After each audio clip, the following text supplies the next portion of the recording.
All right, we're going to break down a pivotal study from Uganda. Now, this isn't just about HIV care. It's really a test case for how we handle public health in a full-blown crisis. And frankly, the findings here, they have implications that reach way beyond Africa, and they challenge a core assumption most of us have about refugee healthcare.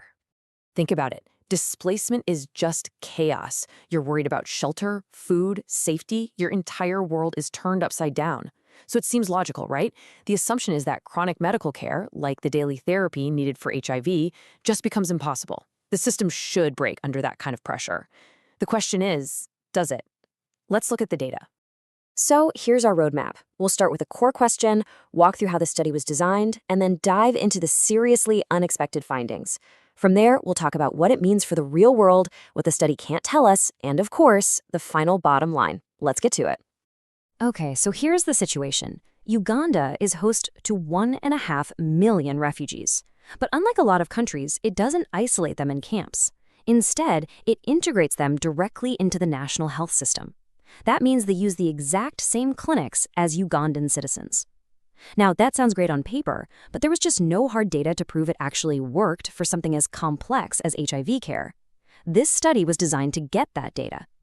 To figure out if the care is any good, researchers use a standard framework. It's called the HIV care cascade. You can think of it as a tool that tracks a patient's entire journey from the moment they're diagnosed to the point where the virus is completely under control.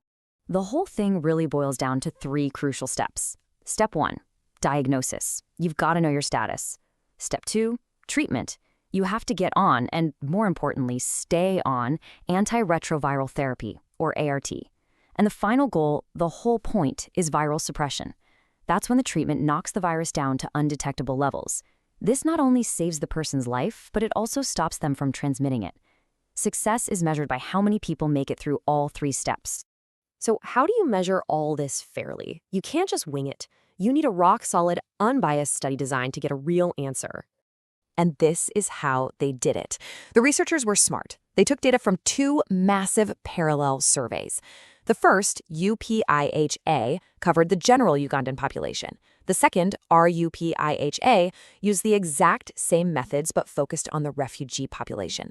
By pulling data from over 13,000 people combined, they could make a direct apples-to-apples comparison. No guesswork involved. And this is where it gets interesting, because what they found, well, let's just say it wasn't what most experts would have ever predicted. The data turned up 2 major surprises. Let's start with a basic question. Which group do you think has a higher prevalence of HIV? The refugees who have been displaced or the local host community? The answer might surprise you. The data clearly shows that HIV prevalence among the refugees was significantly lower than in the host population. Now, this isn't because being a refugee somehow protects you from HIV. It's simply because the refugees' home countries, places like South Sudan and the DRC, happen to have lower national HIV rates than Uganda does. And the numbers here are really stark.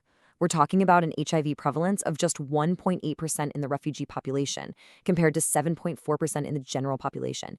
That is more than a 4-fold difference, and believe me, that is highly statistically significant. This is not a random fluke. Okay, so that was the first surprise. But that brings us to the real heart of the study. For the smaller group of people who are living with HIV in both populations, how does their care actually compare? This is where we go back to that 3-step cascade. All right, step 1, awareness. Do people even know they have HIV?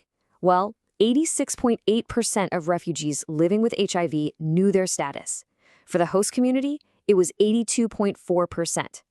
Look at those numbers. They're nearly identical. Statistically speaking, there's no meaningful difference here at all. So next up, treatment. Among those who knew their status, a staggering 97.2% of refugees were on ART. The general population, 96.1%. Again, these numbers are virtually identical, and frankly, they're incredibly high performance for both groups. And that brings us to the final and most important outcome, viral suppression. Among those on treatment, 89.4% of refugees had the virus suppressed. For the general population, it was 92.1%. Now, you might look at that and think 92 is a bit better than 89, but in a study of this size, that difference is not statistically significant. It was a tie. Let that sink in. Despite displacement, poverty, and trauma, refugees are achieving the exact same level of HIV care as their hosts.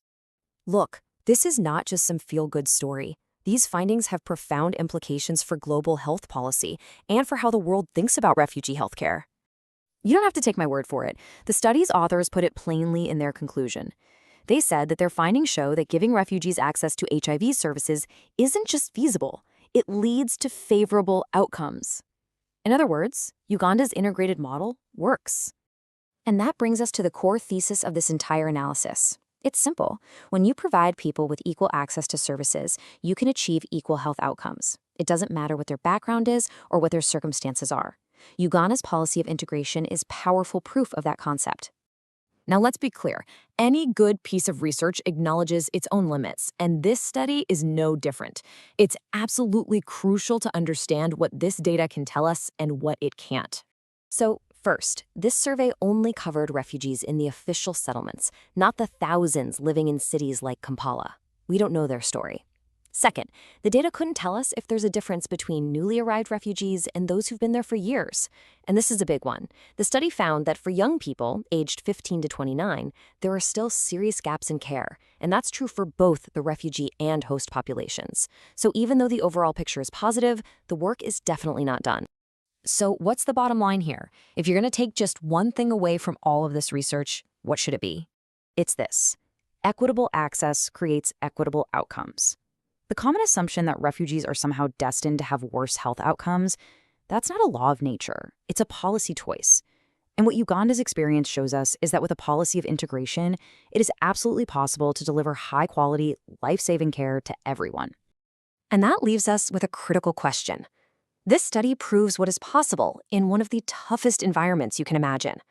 So, if equity in healthcare is achievable here, the only real question left is, why isn't it the reality everywhere else?